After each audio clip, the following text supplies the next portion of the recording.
गुरु पूर्णिमा की कथा और महत्व आइए जानते हैं। भारत में पौराणिक काल से ही गुरु को ही सब कुछ मानने की परंपरा रही है।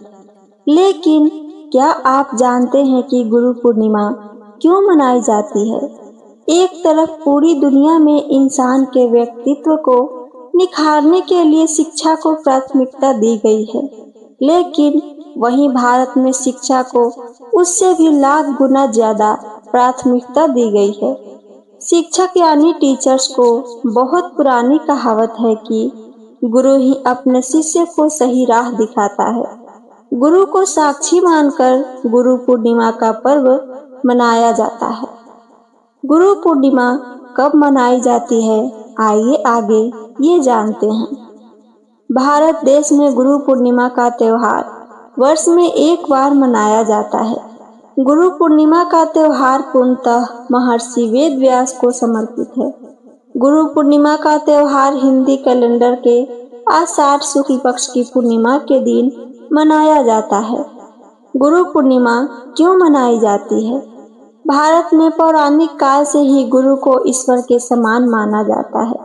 प्राचीन काल में गुरु अपने शिष्यों को आश्रमों में निःशुल्क शिक्षा देते थे और शिष्य गुरु पूर्णिमा के दिन अपने गुरुओं के लिए पूजा का आयोजन करते थे। मान्यता है कि गुरु पूर्णिमा के दिन गुरु का आशीर्वाद लेने से शिष्य को सही मार्ग की प्राप्ति होती है। ऐसी भी मान्यता है कि इस दिन महर्षि वेद व्यास का जन्म हुआ था और गुरु पूर्णिमा का पर्व महर्षि वेद व्यास को समर्पित है। महर्षि वेद व्यास जी का जन्म आषाढ़ शुक्ल पक्ष की पूर्णिमा के दिन हुआ था। हर साल इस दिन गुरु पूर्णिमा पर्व मनाया जाता है। एक मत यह भी है कि गुरु पूर्णिमा से 4 महीने तक का मौसम पढ़ाई के लिए बहुत अनुकूल होता है, क्योंकि इन 4 महीनों में न तो ज्यादा सर्दी होती है और न ही ज्यादा गर्मी। गुरु पूर्णिमा की कहानी आइए सुनते हैं। गुरु पूर्णिमा का पर्व महर्षि वेद व्यास को समर्पित है। वेद, उपनिषद और पुराणों का प्रणयन करने वाले महर्षि वेद व्यास जी को मानव जाति का प्रथम गुरु माना गया है। मान्यता है कि महर्षि वेद व्यास का जन्म आज से लगभग 3000 ईसा पूर्व हुआ था। महर्षि वेद व्यास जी का जन्म आषाढ़ शुक्ल पक्ष की पूर्णिमा तिथि को हुआ था और हर साल आषाढ़ शुक्ल पक्षी पूर्णिमा तिथि को गुरु पूर्णिमा मनाया जाता है। इसलिए कई लोग इस दिन महर्षि वेद व्यास की तस्वीर की पूजा भी करते हैं। मान्यता है कि इस दिन महर्षि वेद व्यास जी ने पहली बार अपने शिष्यों और ऋषियों को भागवत गीता का ज्ञान दिया था। गुरु पूर्णिमा को व्यास पूर्णिमा के नाम से भी जाना जाता है। शास्त्रों के अनुसार महर्षि वेद व्यास जी को तीनों कालों का ज्ञाता माना जाता है। हिंदू धर्म के 4 वेदों में विभाजित है। महर्षि वेद व्यास जी ने श्रीमद् भगवत की रचना की और 18 पुराणों की रचना की। गुरु के महत्व को दर्शाने वाले शास्त्रीय श्लोक सदियों से भारतीय संस्कृति में गूंजते रहे हैं। गुरुर् ब्रह्मा गुरुर् विष्णु गुरुर्देवो महेश्वरः गुरु साक्षात् परम ब्रह्म तस्मै श्री गुरुवे नमः। इस श्लोक में गुरु को साक्षात ब्रह्मा कहा गया है, जो सृष्टिकर्ता ब्रह्मा, पालनकर्ता विष्णु और संहारकर्ता शिव तीनों के स्वरूप में होते हैं। भगवान राम और श्री कृष्ण के भी गुरु थे। श्री राम ने महर्षि वशिष्ठ को गुरु माना। उनसे उन्होंने धर्म, राजनीति और जीवन के विविध पहलुओं को शिक्षा ली। श्री कृष्ण ने भी संदीपनी मुनि के आश्रम में जाकर शिक्षा प्राप्त की। गुरु की आज्ञा से उन्होंने उनके मृत पुत्र को यमलोक से वापस लाकर गुरु दक्षिणा दी थी। यह दर्शाता है कि ईश्वर के अवतार भी बिना गुरु के पूर्ण नहीं माने जाते हैं।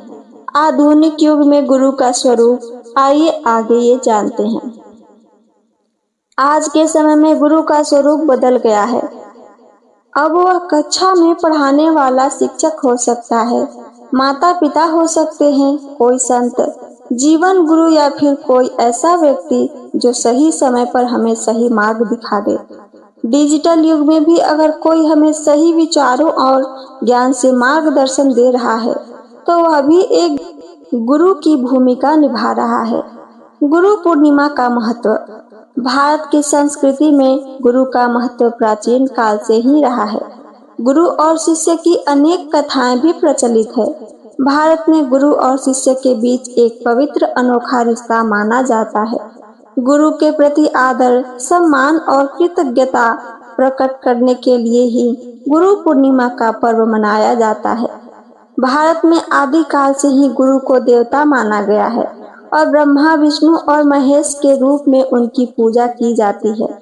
गुरु पूर्णिमा का पर्व अंधविश्वास से नहीं बल्कि श्रद्धा से मनाना चाहिए। शास्त्रों में कहा गया है कि गुरु अपने शिष्य के जीवन को अंधकार से हटाकर प्रकाश की ओर ले जाते हैं। साल भर में पड़ने वाली सभी पूर्णिमाओं में गुरु पूर्णिमा को विशेष माना जाता है।